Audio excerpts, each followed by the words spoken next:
बुद्धि युक्तो जहाति उभे सुकृत दुष्कृते तस्माद् योगाय युज्यस्व योगः कर्मसु कौशलम्। बुद्धि समता से युक्त मनुष्य, बुद्धि माने समता से युक्त मनुष्य यहां जीवित अवस्था में ही पाप और पुण्य दोनों का त्याग कर देता है। अतः तू योग अर्थात समता में लग जा, क्योंकि कर्मों में योग ही कुशलता है। व्याख्या: बुद्धि युक्तो जहाति है उभे सुकृत दुष्कृते। समता युक्त मनुष्य जीवित अवस्था में ही पुण्य पाप का त्याग कर देता है, अर्थात उसको पुण्य पाप नहीं लगते, वह उनसे रहित हो जाता है। जैसे संसार में पुण्य पाप होते रहते हैं, पर सर्वव्यापी परमात्मा को वे पुण्य पाप नहीं लगते, ऐसे ही जो समता में निरंतर स्थित रहता है उसको पुण्य पाप नहीं लगते। गीता दूसरे अध्याय का 38वां श्लोक। समता एक ऐसी विद्या है जिससे मनुष्य संसार में रहता हुआ ही संसार से सर्वथा निर्लिप्त रह सकता है। जैसे कमल का पत्ता जल से ही उत्पन्न होता है, जल में ही रहता है, पर वह जल से लिप्त नहीं होता, ऐसे ही समतायुक्त पुरुष संसार में रहते हुए भी संसार से निर्लिप्त रहता है। पुण्य पाप उसका स्पर्श नहीं करते, अर्थात वह पुण्य पाप से असंग हो जाता है। वास्तव में वह स्वयं चेतन स्वरूप पुण्य पाप से रहित है ही। केवल असत पदार्थों शरीर आदि के साथ संबंध जोड़ने से ही पुण्य पाप लगते हैं। अगर यह असत पदार्थों के साथ संबंध न जोड़े तो यह आकाश की तरह निर्लिप्त रहेगा, इसको पुण्य पाप नहीं लगेंगे। तस्माद् योगाय युज्यस्व, इसलिए तुम योग में लग जाओ, अर्थात निरंतर समता में स्थित रहो।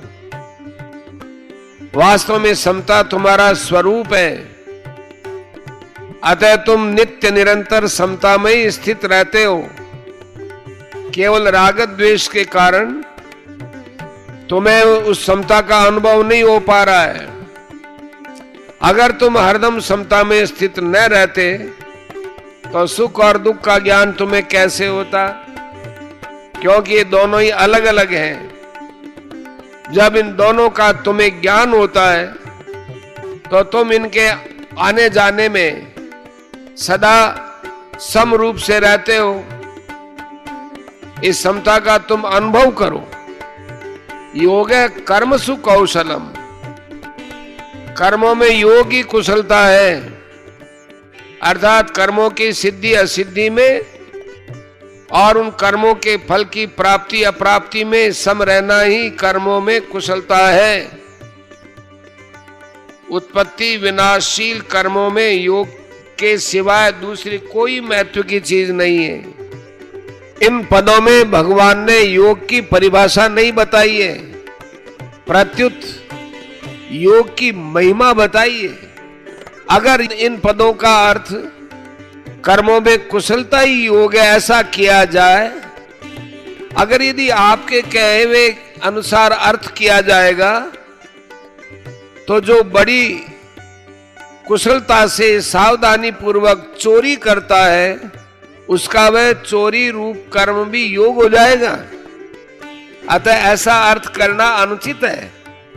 कोई कह सकता है कि हम तो विहित कर्मों को ही कुशलता पूर्वक करने का नाम योग मानते हैं, परंतु ऐसा मानने से मनुष्य कुशलता पूर्वक सांगोपांग किए गए कर्मों के फल में बंध जाएगा, जिससे उसकी स्थिति समता में नहीं रहेगी। अतः यहां कर्मों में योग ही कुशलता है, ऐसा अर्थ लेना ही उचित है। कारण कि कर्मों को करते हुए भी जिसके अंतःकरण में समता रहती है वह कर्म और उसके फल में बंधेगा नहीं। इसलिए उत्पत्ति विनाशशील कर्मों को करते हुए सम रहना ही कुशलता है, बुद्धिमानी है। दूसरी बात, पीछे के 2 श्लोकों में तथा इस श्लोक के पूर्वार्ध में भी योग का ही प्रसंग है, कुशलता का प्रसंग ही नहीं है।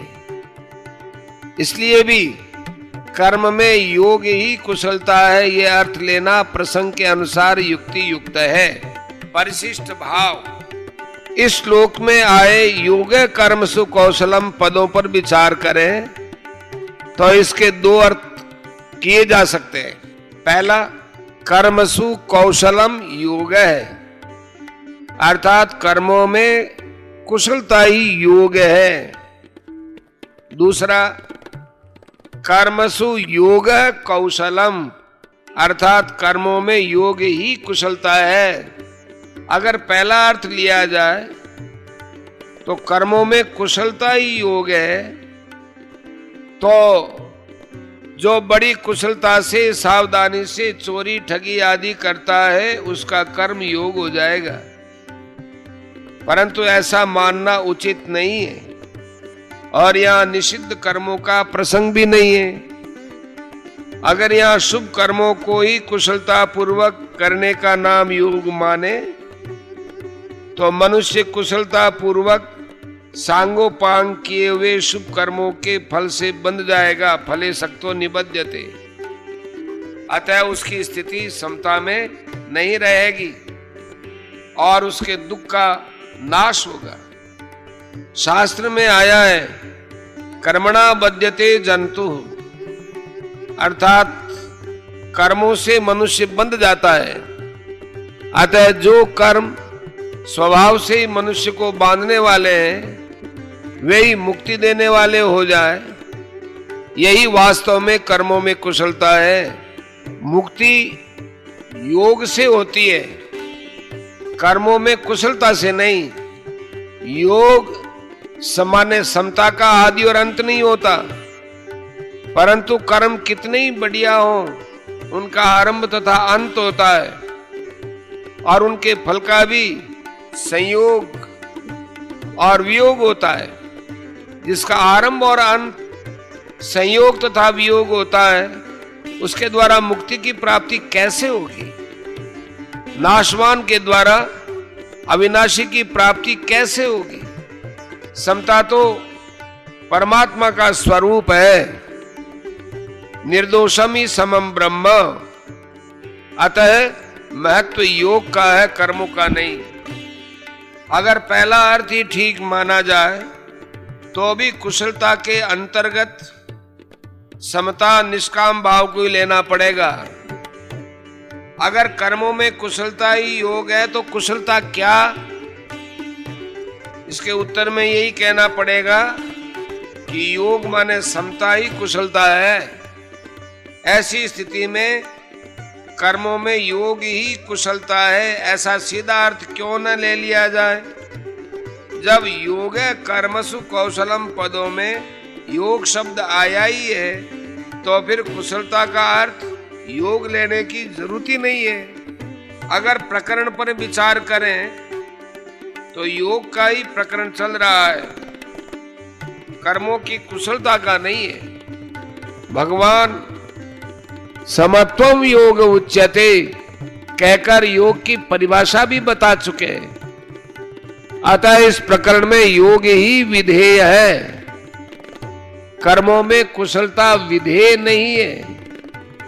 योग ही कर्मों में कुशलता है, अर्थात कर्मों को करते हुए हृदय में समता रहे, राग द्वेष न रहे, यही कर्मों में कुशलता है। इसलिए योग कर्मसु कौशलम, यह योग की परिभाषा नहीं प्रत्युत योग की महिमा है। इसी श्लोक के पूर्वार्ध में भगवान ने कहा है कि समता से युक्त मनुष्य पुण्य और पाप दोनों से रहित हो जाता है।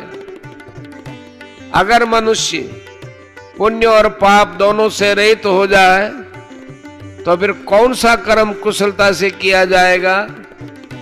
अतः पुण्य और पाप से रहित होने का अर्थ यह नहीं है कि वह कोई भी क्रिया नहीं करता, क्योंकि कोई भी मनुष्य किसी भी अवस्था में क्षण मात्र भी कर्म के बिना तो रह ही नहीं सकता है। अतः यहाँ पुण्य और पाप दोनों से रहित होने का अर्थ है उनके फल से रहित होना। आगे 51वें श्लोक में भी भगवान ने फलम त्यक्त्वा पदों से फल के त्याग की बात कही है। गीता में कुशल शब्द का प्रयोग 18वें अध्याय के 10वें श्लोक में भी हुआ है। वहां अकुशल कर्म के अंतर्गत सकाम भाव से किए जाने वाले और शास्त्र निषिद्ध कर्म आए हैं तथा कुशल कर्म के अंतर्गत निष्काम भाव से किए जाने वाले शास्त्र विहित कर्म आए हैं। अकुशल और कुशल कर्मों का तो आदि अंत होता है, पर योग का आदि अंत नहीं होता। बांधने वाले राग द्वेष है, कुशल अकुशल कर्म थोड़ा ही है। अतः राग पूर्वक किए गए कर्म कितने ही श्रेष्ठ क्यों ना हो, वे बांधने वाले ही है, क्योंकि उन कर्मों से ब्रह्मलोक की प्राप्ति भी हो जाए तो भी वहां से लौटकर आना ही पड़ेगा। आप ब्रह्म भुवना लोका पुनरावर्तिनो अर्जुन है। इसलिए जो मनुष्य अकुशल कर्म का त्याग द्वेष पूर्वक नहीं करता और कुशल कर्म का आचरण राग पूर्वक नहीं करता, वही वास्तव में त्यागी, बुद्धिमान, संदेह रहित और अपने स्वरूप में स्थित है। गीता 18वें अध्याय का 10वां श्लोक। उपर्युक्त विवेचन से सिद्ध हुआ कि योग कर्मसु कौशलम पदों का अर्थ कर्मों में योग ही कुशलता है, ऐसा ही मानना चाहिए। भगवान भी योग में स्थित होकर कर्म करने की आज्ञा देते हैं। योगस्थ है कुरु कर्माणि। तात्पर्य है कि कर्मों का महत्व नहीं है, प्रत्युत योग का ही महत्व है। अतः कर्मों में योग ही कुशलता है।